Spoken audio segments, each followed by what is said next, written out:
श्रावण के महीने की पंचमी कौन सी तिथि? पंचमी। चाहे वो शुक्ल पक्ष की हो चाहे वो कृष्ण पक्ष की। हर हर महादेव साथी, जय श्री महाकाल। स्वागत करते हैं आज की एक नई वीडियो में। आज की वीडियो में पूज्य श्री पंडित प्रदीप जी मिश्रा आपको बताएंगे सावन महीने के पावन अवसर पर इस उपाय को करने से आपके जीवन के सभी कष्ट दूर हो जाएंगे। तो उपाय को जानने के लिए वीडियो को पूरा देखना। वीडियो पसंद आता है तो वीडियो को लाइक करके चैनल को सब्सक्राइब करना और अपने दोस्तों के साथ शेयर करना। तो चलिए वीडियो शुरू करते हैं बिना किसी देर के। जय श्री महाकाल, राधे राधे। श्रावण महीने की पंचमी के दिन शंकर भगवान पर जिस परिवार के व्यक्ति का कांवड़ जल हमने बताया है आपको, जरूरी नहीं है कि डंडा बांधकर 2 कावड़ के जल के लोटे लेकर जाओ, आप अपने हाथ में भी 2 पात्र लेकर जा सकते हैं।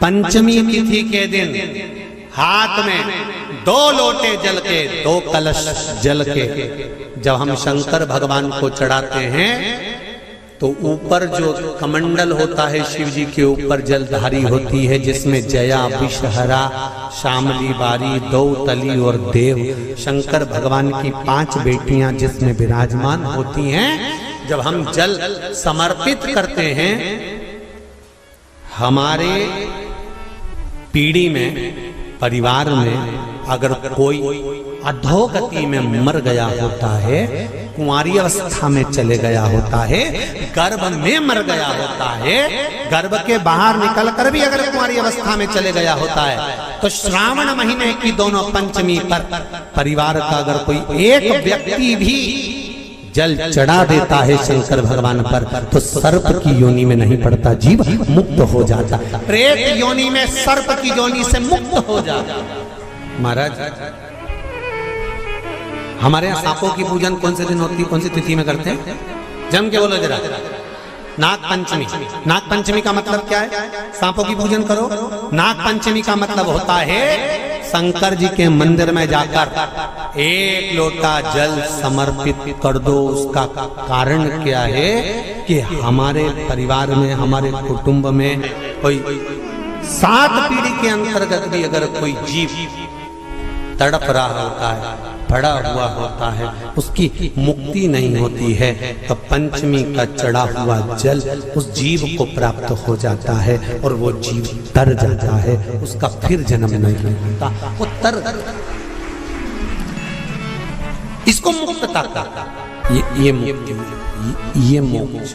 चाहे नाग पंचमी हो, चाहे श्रावण महीने की शुक्ल पक्ष की, चाहे कृष्ण पक्ष की पंचमी हो, और समझ लो अच्छे से, श्रावण महीने की पंचमी के दिन देवाधिदेव महादेव पर चढ़ाई गई शमी पत्र आस्तिक मुनि का नाम लेकर, कौन से मुनि? आस्तिक मुनि का नाम लेकर शमी पत्र को वापस उठाकर उसको अपने दरवाजे की चौखट पर कहीं पर भी या द्वार पर कहीं पर भी एक ओर रख देने पर घर के अंदर, बगीचे के अंदर सर्प प्रवेश नहीं करता। ध्यान रखिए, सर्प प्रवेश नहीं करेगा। शमी पत्र समर्पित करने पर, उस शमी पत्र को आस्तिक मुनि का स्मरण करने, कौन से मुनि है? आस्तिक मुनि का स्मरण करने पर भीतर घर के अंदर बगीचे में सर्प भी प्रवेश नहीं। उस शमी पत्र में जया, विषहरा, शामली वारी, दौतली और देव, ये 5 कन्याओं का भाव प्रकट हो जाता है और वो कन्याएं हमारे घर के द्वार की रक्षा करती हैं। तुम्हारे घर की बहन बेटी क्या करती है?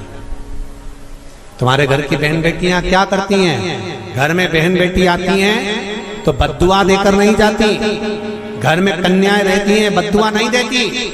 घर की बेटियां जब दरवाजा छोड़कर शादी कर वाले दिन, विदाई के दिन अगर जाती भी हैं तो बेटियां हाथ में धान भरकर फेंक कर जाती हैं कि मेरा मायका खूब फले फूले आगे बढ़े, छापे लगाकर चली जाती हैं।